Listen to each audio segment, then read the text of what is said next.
इतना पढ़ो कि लोग तुम्हें पागल कहने लगे। गर्मी का मौसम, ना कोई पंखा, ना कूलर, ना एसी। पिछड़ा हुआ गांव जिसे शहर में 4 लोग भी नहीं जानते। सड़क इतनी कच्ची कि 4 कदम चलना भी मुश्किल हो। परिवार की हालत कुछ ऐसी कि साला खुदकुशी करने का मन करे। कमाने वाला एक पिता और उस छोटी सी कमाई पर पलने वाली 3 औलादें और माँ।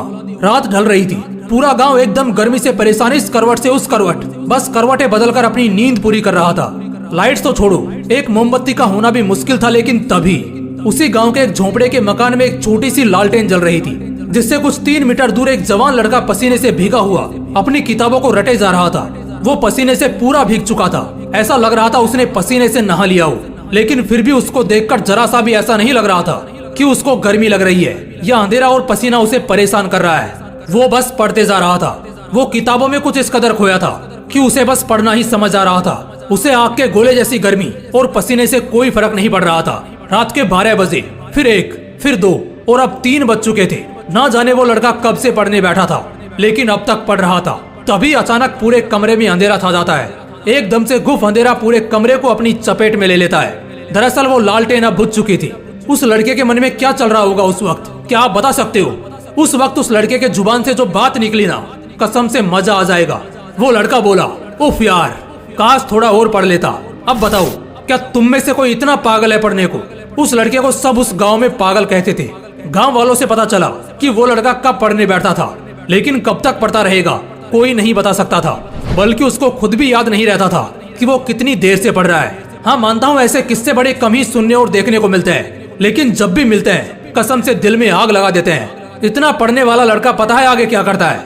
2012 बैच का यूपीएससी क्रैक करता है और एक बहुत ही बड़ा आदमी बनता है। जब इतनी आग हो सीने में, तभी तो मजा आएगा जीने में।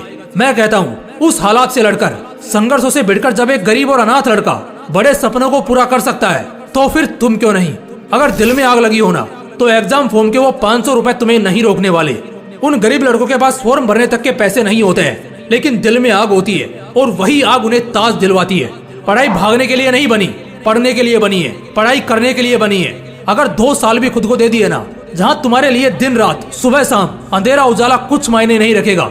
मायने रखेगी तो सिर्फ एक चीज कि बस बहुत हो गया, अब सिर्फ और सिर्फ पढ़ना है। चाहे कुछ भी हो जाए, बस पढ़ना है। वैसे इसके लिए खुद को उकसाना नहीं है और ना कोई जबरदस्ती करनी है। बस अपने दिमाग को और अपने मन को समझाना है पढ़ने के लिए।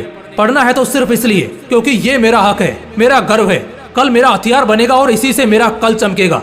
अगर दिमाग में 4 पैसे का ज्ञान नहीं होगा ना, तो अपने खुद के बच्चे भी इज्जत नहीं करेंगे।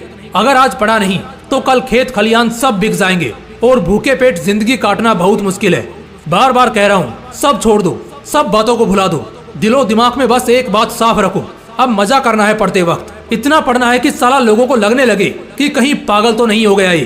तुम्हें ये तो मालूम ही है कि यही पागलपन वाली मेहनत ने लाखों घर बसाए हैं, लाखों जिंदगियां बनाई हैं, लाखों लोगों की किस्मत चमकाई है। अगर उस बुलंदी पर पहुंचना ही सिर्फ एकमात्र मकसद होगा ना, तो कसम से वो तुम्हें झक मार कर मिलेगा। लेकिन उन सबसे पहले, उस उजाले के कल से पहले आज तुम्हें पढ़ना होगा। इतना पढ़ना होगा, इतना पढ़ना होगा कि किताबें तुमसे थक जाएं, लेकिन तुम्हारा हौसला ना थके। मजा आने लगेगा यार। बस 2 से 5 दिन भी दिमाग लगाकर कुछ पढ़ लिया ना, तो फिर दुखी आत्मा या भटकती आत्मा नहीं रहोगे, बल्कि बवाल आदमी बनकर निकलोगे। अगर दिल में आग लगी हो तो वीडियो को लाइक और शेयर करना, और अगर चैनल को अभी तक सब्सक्राइब नहीं किया है तो सब्सक्राइब करके बेल आइकन भी जरूर प्रेस कर लेना। मिलते हैं इसी तरह की एक और बवाल वीडियो में। तब तक मस्त रहो और आग लगाते रहो। जय हिंद, जय श्री कृष्णा।